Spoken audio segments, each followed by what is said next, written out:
हाय दोस्तों, आप सभी लोगों का ट्रांसफार्मर के शॉर्ट सर्किट टेस्ट में स्वागत है। आज हम शॉर्ट सर्किट टेस्ट का पूरा फुल ऑपरेशन करेंगे।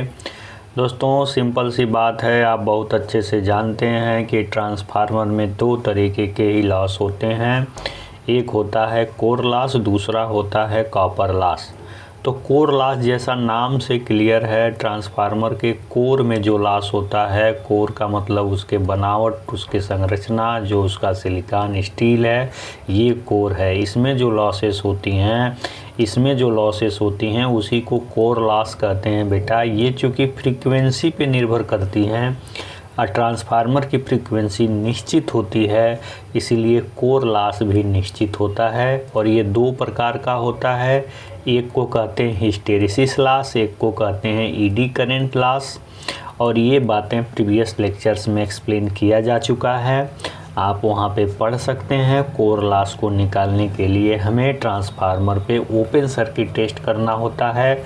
आप कहेंगे कि कैसे ये निकलता है, तो उसमें जो वाट मीटर लगाते हैं वो जो रीडिंग देता है वो कुछ और नहीं है, वही रीडिंग ही कोर लॉस है। ट्रांसफार्मर में जो कोर में होता है ईडी करंट और हिस्टेरिसिस लॉस। अगर ईडी करंट और हिस्टेरिसिस का मतलब ना जानते हैं तो आप कमेंट बॉक्स में लिखिएगा, मैं इसको अलग से वीडियो बना के समझा दूंगा। दूसरा जो लॉसेस होते हैं यहाँ पे, ये जो बाइंडिंग हम इसके अंदर लपेटे हुए हैं, इस बाइंडिंग में होने वाली लॉसेस को कहते हैं कॉपर लॉस। क्योंकि ये कॉपर का ही बना होता है, इसीलिए इसको हम कॉपर, उसमें होने वाली हीट को, लॉस को हम कॉपर लॉस कहते हैं। और चूँकि करंट है, जैसे लोड बढ़ा तो करंट बढ़ गई, करंट बढ़ गई तो ये लॉस बढ़ गया। करंट लोड घटा तो करंट घटी, करंट घटे तो लॉस कम हो गया। इसलिए इस लॉस को हम कहते हैं वेरिएबल लॉसेस। क्या बोलते हैं इसको? Variable losses. क्योंकि लोड करंट के अनुसार ये वैल्यू बढ़ती भी है और घटती भी है, सिंपल है। तो हम इस वीडियो लेक्चर में यही देखेंगे कि ये वेरिएबल लॉस हम कैसे निकालेंगे। वेरिएबल लॉस के साथ साथ हम इक्विवेलेंट रेसिस्टेंस, रिएक्टेंस, इम्पीडेंस भी ज्ञात करते हैं। तो ये चीज़ें क्या हैं? इक्विवेलेंट रेसिस्टेंस, रिएक्टेंस, इम्पीडेंस, यहाँ पे हम शार्ट में समझते हैं इस फिगर के माध्यम से। दोस्तों यहाँ पे ट्रांसफार्मर के ये फिगर यहाँ पे ये दर्शा रहा है कि कौन इसमें क्या चीज़ है। देखिए ये तो कोर के कंपोनेंट हैं, इसमें तो हमें कुछ छेड़ना नहीं है क्योंकि नो लोड कैरेक्टरिस्टिक्स में हमने इसका ऑपरेशन कर चुका है। यहाँ पे हम देखेंगे, पहले हम इसको क्लोज करते हैं। दोस्तों मैं एक बार और रिपीट करने जा रहा हूँ, ध्यान से देखिएगा। मैंने आपको बताया है कि शॉर्ट सर्किट टेस्ट आपका हमेशा हाई वोल्टेज साइड और कंडक्ट होता है। इसके पीछे रीज़न क्या है कि हाई वोल्टेज जहाँ भी रहेगा वहाँ करंट लो होगी। ट्रांसफार्मर में पावर क्या होता है? कांस्टेंट होता है। तो अगर वोल्टेज बढ़ाएंगे तो करंट को कम करना पड़ेगा ताकि मल्टीप्लिकेशन सेम आ सके। तो हाई वोल्टेज साइड और करंट चूँकि कम होता है, इसीलिए हमें यहाँ पे ऑपरेटर्स को हम हमेशा ध्यान देना है कि ऑपरेटर्स को हमेशा हमको ये टेस्ट हाई वोल्टेज साइड में करते हैं, ठीक है, क्लियर हो गया। और हम लो वोल्टेज साइड को शॉर्ट करते हैं। लो वोल्टेज साइड में करंट ज़्यादा होगी, शॉर्ट सर्किटिंग में करंट ज़्यादा होने से कॉपर लॉस हमें आसानी से निकल सकेगा। तो इसका हमारा उद्देश्य क्या है? कॉपर लॉस को फाइंड करना है, ये क्लियर है आपको, ठीक है। कॉपर लॉस को हमें यहाँ क्या करना है? फाइंड करना है। और दूसरा सीरीज ब्रांच के पैरामीटर को निकालना है। सीरीज ब्रांच का पैरामीटर क्या है? यहाँ पे देखते हैं, ये है सीरीज ब्रांच का पैरामीटर। थोड़ा सा और ऊपर करते हैं, ये देखिए, ये है सीरीज ब्रांच का पैरामीटर। ये है क्या चीज़? क्योंकि ये तो कोर के कंपोनेंट हैं, reactance, core loss, reactance, core loss, resistance, और ये वाइंडिंग के कंपोनेंट है। क्योंकि प्योर बाइंडिंग तो होती नहीं है, इसमें कुछ मात्रा में रेसिस्टेंस और कुछ मात्रा में इसमें इंडक्टेंस होगा। चूँकि प्राइमरी साइड का है तो प्राइमरी साइड का इंडक्टेंस, रिएक्टेंस यहाँ सीरीज में होगा। सेम इस वाइंडिंग का रेसिस्टेंस, रिएक्टेंस इसके साथ होगा।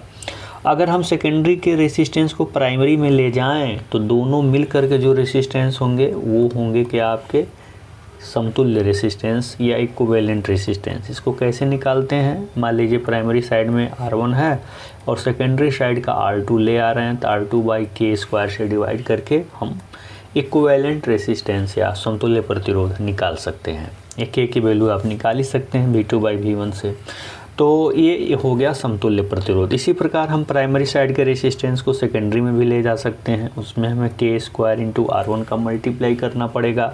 सेम जितने भी कंपोनेंट हैं, चाहे वो रिएक्टेंस है, इम्पीडेंस है, सब इसी तरह से ट्रांसफ़र किए जाते हैं और दोनों मिल करके समतुल्य कहलाते हैं। ठीक है, जैसे ये दोनों मिल गया तो समतुल्य रेसिस्टेंस, रिएक्टेंस दोनों मिल गया समतुल्य रिएक्टेंस, इम्पीडेंस मतलब इन दोनों का रिजल्टेंट मिल गया तो समतुल्य इम्पीडेंस। ठीक है, तो यही चीज़ें हैं, ये सारी चीज़ें यहाँ पे हमें निकालनी है और मैं इसको बता ही चुका हूँ। फिर हम इसके आगे की ओर प्रोसेस करते हैं। अब आप देख सकते हैं कि जो आपकी यहाँ पे शॉर्ट सर्किट टेस्ट के लिए ये जो सर्किट डायग्राम आपको दिया गया है, इसमें आप देख रहे हैं कि जो ये वाट मीटर है यही कॉपर लॉस आपको बताती है।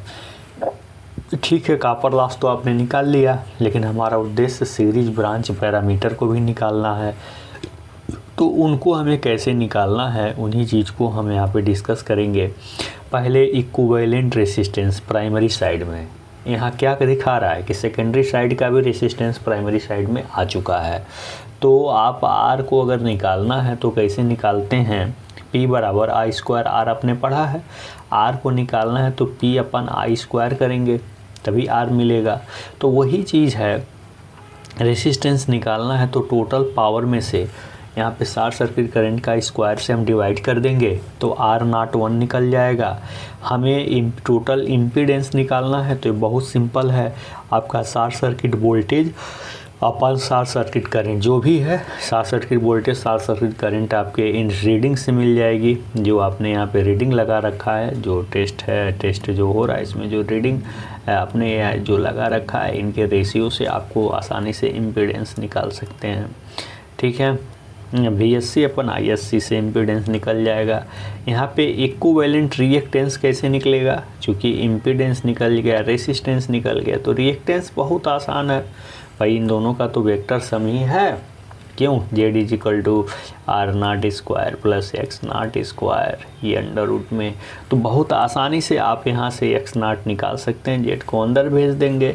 तो इस तरह से ये सीरीज ब्रांच पैरामीटर बहुत आसानी से शॉर्ट सर्किट टेस्ट में करते हैं। तो दोस्तों, मैंने आपको बताया शॉर्ट सर्किट टेस्ट कैसे परफॉर्म करते हैं। इसमें हम लो वोल्टेज साइड को शॉर्ट करते हैं, याद करने का ट्रिक SL से याद कर लीजिए।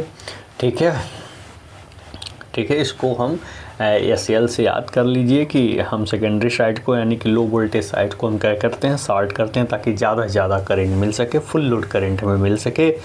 प्राइमरी साइड में सारे ऑपरेटर्स को कनेक्ट करते हैं जो आपके सामने है। हम इसमें आपका कॉपर लॉस इसके रीडिंग के द्वारा सीधे निकाल लेते हैं के वाट मीटर से। बाकी सारी चीज़ें इस तरह से सिंपल हम क्या करते हैं, कैलकुलेट करके सॉल्व करवाते हैं दोस्तों। तो इस तरह से आपने देखा कि शॉर्ट सर्किट टेस्ट कैसे संपन्न हुआ, उसमें क्या क्या डिवाइसेस लगी, उसके प्रोसेस क्या क्या हैं, यहाँ पे सारी बातें लिखी गई हैं, आप यहाँ पे पढ़ सकते हैं। ये सारी चीज़ें आपकी हाई वोल्टेज साइड में कनेक्टेड हैं। जो आपका वोल्टेज लो 5 से 10% धीरे धीरे अप्लाई करें जब तक फुल लोड करंट ना मिले, यानी कि फुल लोड करंट हमारा उद्देश्य है। तो पहले रेटेड वोल्टेज का 5 से 10% ही रखेंगे, फिर धीरे धीरे अप्लाई वोल्टेज की वैल्यू बढ़ाएंगे रेटेड करंट पर पहुंचने के लिए। ठीक है, तो बाकी सारे डिवाइसेस इसमें लगे हैं, उनका उद्देश्य यहाँ पे समझा ही दिया गया। फिर ये इनका फंक्शन मैंने आपको समझा दिया कि कैसे आप इक्विवेलेंट रेसिस्टेंस, रिएक्टेंस और इम्पीडेंस तीनों को कैसे आप कैलकुलेट कर लेंगे।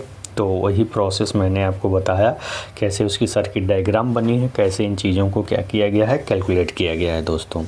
तो आप बहुत अच्छे से समझ गए होंगे कि शॉर्ट सर्किट टेस्ट क्या है, इसमें कौन कौन से पैरामीटर हैं और उनको कैसे हमें कैलकुलेट करना है। इक्विवेलेंट सर्किट क्या है, इसको कैसे बनाना है। देखिए, इक्विवेलेंट सर्किट का मतलब होता है कि पूरे ट्रांसफार्मर को एक सर्किट के रूप में दिखा दिया गया है। सारी चीज़ें तो इसमें है, ये हैं, कोई चीज़ इसमें कमी है नहीं। तो दोस्तों, इस प्रकार से ये आपका शॉर्ट सर्किट टेस्ट भी संपन्न हो गया। अगर आपको कोई क्वेश्चन पूछना है, कुछ जानकारी लेनी है तो कमेंट बॉक्स में ज़रूर लिखिएगा, मैं बहुत अच्छे से उसको एक्सप्लेन करने की कोशिश करूँगा दोस्तों। तो आज के वीडियो लेक्चर में मैं इसको समाप्त करता हूँ। नेक्स्ट वीडियो लेक्चर में हम मिलेंगे पोलैरिटी टेस्ट के साथ। धन्यवाद।